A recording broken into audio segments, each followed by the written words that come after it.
There is a way we are so afraid that fear now cripples us from trying anything at all. Self-preservation is good because it is that human instinct to save ourselves. But what we don't know is that holding a thing will not increase it. It takes effort to be unproductive. Self-preservation and fear, as it were, was not the main problem. It was only a symptom of a serious problem. The problem of I have found out that our perception of life generally affects our profitability in life. In this video, I want to show you, drawing lessons from the parable of the talents, how you can change your perception and change your outcome in life. In that story, if you are familiar with it, Matthew 25, if you check specifically verse 25, look at it. They said, I was afraid I would lose your money, so I hid it in the earth. Look, here is your money back. That guy actually thought he was doing the best for his master, because look at that. He didn't lose the money. He returned it, right? But what he didn't know was that he chose security over profitability. He chose safety over growth. He chose preservation over multiplication. And even in the response of the master, you will observe that the master was not really concerned about anything else apart from profit, because he asked him, why did you just give it to the backers so that my money will yield by the time I come back? All right. But what was the major reason for this thing that happened there? You would have thought that maybe the guy was actually afraid of losing the money. But if you check critically, he was afraid of losing himself, not just the money. Because if he had lost the money, he was the one that would receive the backlash, if there will be any. So he was afraid. And because of that fear, he wanted to preserve himself. So he chose self-preservation that led to money preservation, right?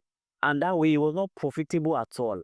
See, self-preservation is good because it is that human instinct to save ourselves, from danger, from harm. But it is bad when it becomes the reason why you don't try anything at all. You are afraid that what if it fails? You are afraid that what if I fall?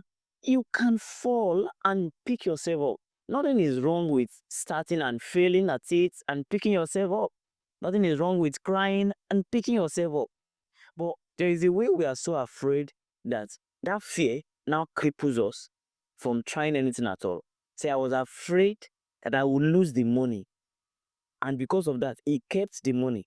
There are many things you have that the reason why you are not sharing them, distributing them, is because you are afraid that it will not go well. But what we don't know is that holding a thing will not increase it. It is sharing it that increases it. There are things you will learn because you are actively working on your talent, on yourself. That if holding back, or if you hold back, you will never get to learn them. So why the self-preservation? Why the fear?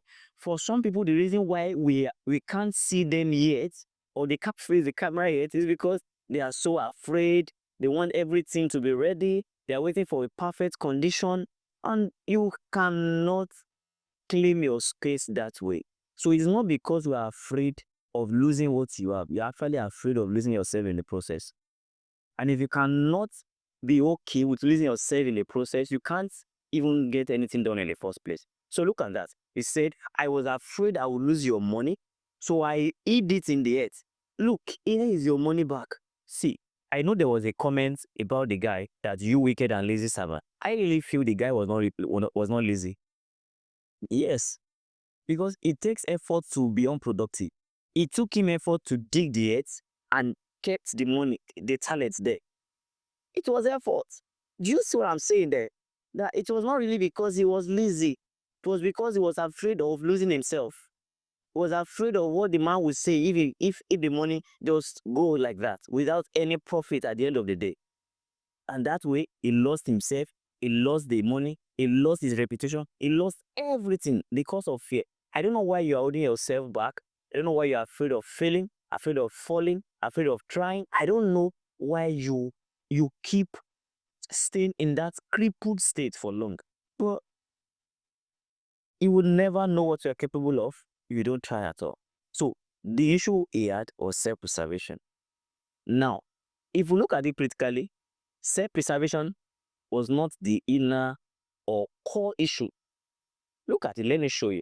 Verse 24, he said, Then the servant with one bag of silver came and said, Master, I knew you were a harsh man, harvesting crops where you didn't plant and gathering crops where you didn't cultivate. Now we are seeing the underlying problem here, that even self-preservation and fear, as it were, that we first uncovered was not the main problem.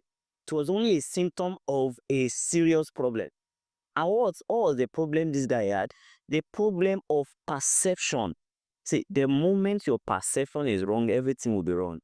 The moment you judge God wrongly, you judge yourself wrongly, you judge life and every other person around you wrongly, everything about you will be wrong. You will know that profitability is tied around your perception. So if you cannot perceive others right, you will not trust people. Have you met people who will actually do well doing a business or business as a side hustle or doing other, just invest in things? Okay, you say, people, you can't trust people, you can't trust people. Are you telling me in all of the people in this whole world, there is no one person you can trust? They're actually afraid of failing, afraid of trying because they have judged everyone wrongly. And guess what? It might be because they had an issue with one person and for probably the thing didn't go well. They will now judge everybody that there's no way you can do business in this place. People will cheat you. People will. Do you understand what I'm saying? So the underlying issue was the issue of perception. If you cannot see the world right, you will not eat of the goodness of the world. If you cannot see people right, you will not be able to benefit from what they bring to the people. You will be suspicious of everybody. You will take everybody as an enemy. You will think that people are out there to get you, whereas they are just doing their thing. And if for any reason you have been battered by life, or people have done manner of things to you, you need to really change your lens. Stop seeing people, seeing everything from the lens of, oh, people are not okay, things are not going to be all right. And that way you miss out on many things. If there's anything I want you to take away from this video, it is that your fruitfulness, your profitability is tied to your perception of things and of life generally. If you can change the lens through which you view life, you will change many things in your life. So from today, go and ask yourself, how do I see life? How do I see myself? How do I see people around me? When I see people, do I think they are here to cheat me, to take away from me, or they are here to better my life? Right? If you're able to change that, you will change a lot of things in your life. God bless.